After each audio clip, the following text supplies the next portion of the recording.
नमो नमः नमः संस्कृताय। आज हम पुनः उत्तर रामचरितम के अध्ययन के क्रम में उपस्थित हुए हैं। अभी तक हमने उत्तर रामचरितम के प्रथम अंक के कुल 39 श्लोकों का अध्ययन कर लिया है। इस कक्षा में हम 40वें श्लोक से प्रारंभ करते हैं। हा धिक् परिगृह्यवासदूषणं या वैदेह्याः प्रशमितमद्भुतैरूपायैः एतत् पुनरपि दैवदुर्विपाका दालर्कं विषमिव सर्वतः प्रक्षिप्तम्। इसका अन्वय है हा धिक् वैदेह्याः यत् परिगृह्यवासदूषणम् अद्भुतैः उपायैः प्रशमितं दैवदुर्विपाकात् तत् एतत् पुनरपि आलर्कं विषम इव सर्वतः प्रक्षिप्तम्। इसका शाब्दिक अर्थ है हा धिक् अर्थात हाय हाय धिक्कार है। परगृहवास दूषणम अर्थात दूसरे के घर में निवास से उत्पन्न दोष।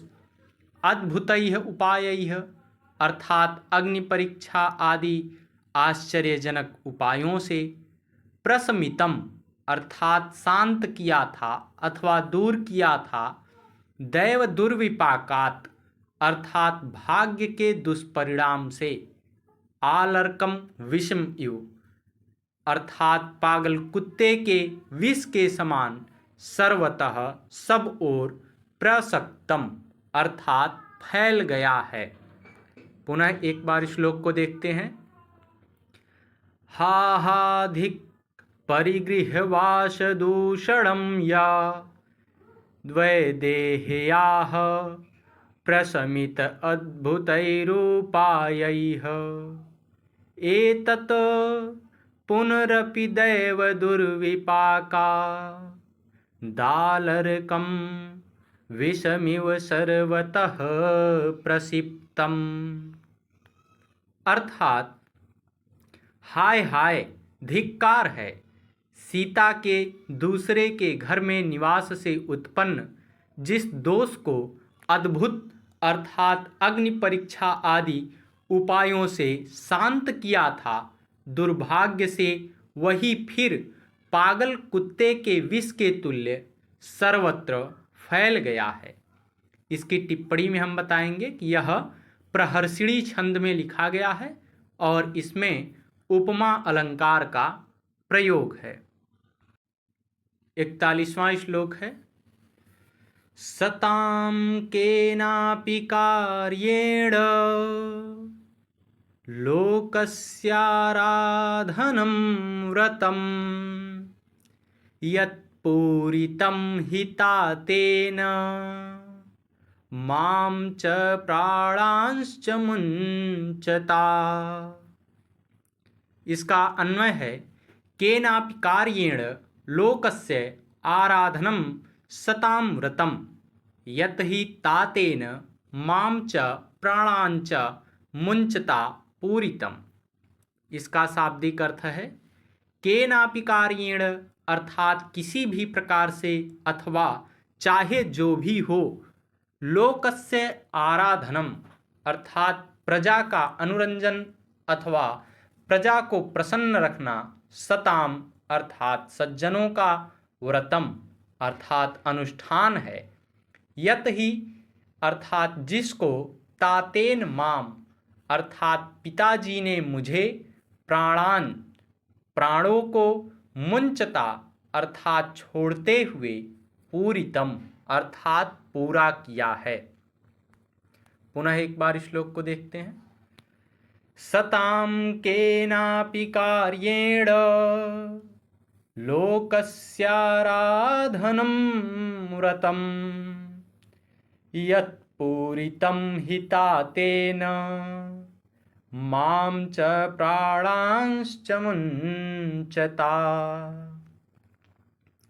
अर्थात चाहे जो कुछ भी हो, जनता को प्रसन्न रखना सज्जनों का कर्तव्य है, जिसको पिताजी ने मुझे तथा अपने प्राणों को छोड़कर पूरा किया है।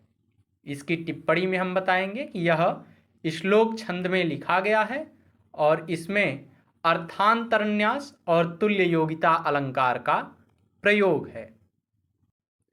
42वां श्लोक है, यत् सावित्रैर्दीपितं भूमिपालैर्लोकश्रेष्ठैः साधुशुद्धं चरित्रं मत्सम्बन्धा कस्मलाकिन्वदन्ति स्याच्चेदस्मिन् हन्तधिङ्गमामधन्यम्।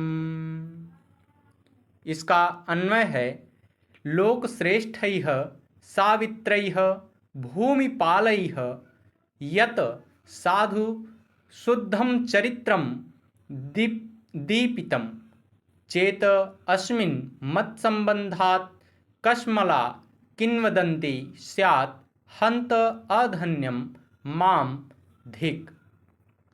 इसका शाब्दिक अर्थ है, लोक श्रेष्ठैः अर्थात जगत प्रसिद्ध अथवा संसार में श्रेष्ठ, सावित्रैः अर्थात सूर्यवंशी, भूमिपालैः अर्थात राजाओं ने, यत् साधु अर्थात जिस उत्तम, शुद्धम चरित्रम अर्थात पवित्र अथवा निर्मल चरित्र को, दीपितम अर्थात प्रकाशित किया है, अस्मिन अर्थात इसके, मत संबंधात अर्थात मेरे कारण से, कस्मला अर्थात मलिन अथवा निंदनीय, किन्वदंती अर्थात जनश्रुति, स्यात् चेत अर्थात यदि होवे, अधन्यम माम धिक अर्थात मुझ अभागे को धिक्कार है। पुनः एक बार श्लोक को देखते हैं, यत् सावित्रैर्दीपितं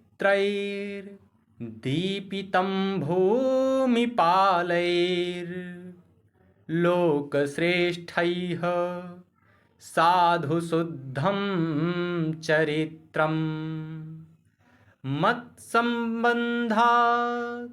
कस्मलाकिन्वदन्ति स्याच्चेदस्मिन् हन्तधिङ्गमामधन्यम्।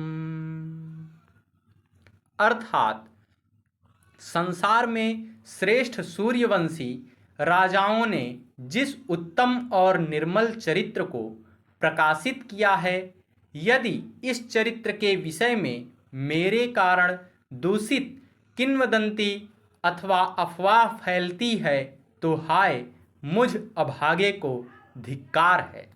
इसकी टिप्पणी में हम बताएंगे कि यह शालिनी छंद में लिखा गया है। 43वां श्लोक है, त्वया जगन्ति पुण्यानि त्वय्य पुण्या जनोक्तयः नायवन्तस्त्वया लोकास् त्वमनाथा विपत्स्यसे।